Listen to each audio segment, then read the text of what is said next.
नमस्कार SS unique education ने आपण मानक स्वागत पिला माने आज मैं भिडियो नहीं आछि तुम मानक पई गुरु दिवस उपलक्षे किछि इंपोर्टेंट क्विज तबे चलंतु डेट नकरी भिडियो को आरंभ करिबा।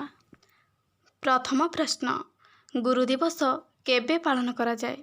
एहार उत्तर सेप्टेम्बर मास 5 तारिख।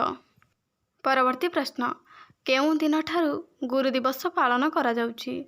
एहार उत्तर 1962 मसीहा सेप्टेम्बर मास 5 तारिख। परवर्ती प्रश्न केउ महापुरुषंक जन्म दिवस को गुरु दिवस भाव में पालन करा जाए? यार उत्तर होउछि डॉक्टर सर्वपल्ली राधाकृष्णन। तेबे चलंतु देखिबा परवर्ती प्रश्न डॉक्टर सर्वपल्ली राधाकृष्णन केबे जन्मग्रहण करथिले? यार उत्तर होउछि 1888 मसीहा सेप्टेम्बर मास 5 तारिख। परवर्ती प्रश्न डॉक्टर सर्वपल्ली राधाकृष्णन केबे भारतर राष्ट्रदूत भाव में सोवियत रूस जाइथिले? तो यार सठिक उत्तर हो 1949 मसीह। परवर्ती प्रश्न डॉक्टर सर्वपल्ली राधाकृष्णन का पिता नाम कौन? यार उत्तर सर्वपल्ली वीरस्वामी।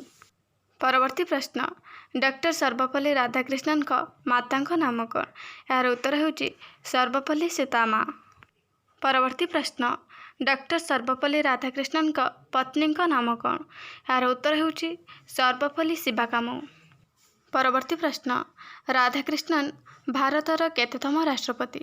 यार उत्तर होउछि द्वितीय। परवर्ती प्रश्न डॉक्टर सर्वपल्ली राधाकृष्णन केबे भारतर राष्ट्रपति हेले? यार उत्तर होउछि 1962 मसीहा मे मास 13 तारिख। परवर्ती प्रश्न डॉक्टर सर्वपल्ली राधाकृष्णन केबे भारतर प्रथम उपराष्ट्रपति हेले? यार उत्तर होउछि 1952 मसीहा मे मास 13 तारिख। तेबे चलंतु देखिबा परवर्ती प्रश्न राधाकृष्णन को केबे भारत रत्न पुरस्कार रे पुरस्कृत करा जायथिला? यार उत्तर होउछि 1954 मसीहा।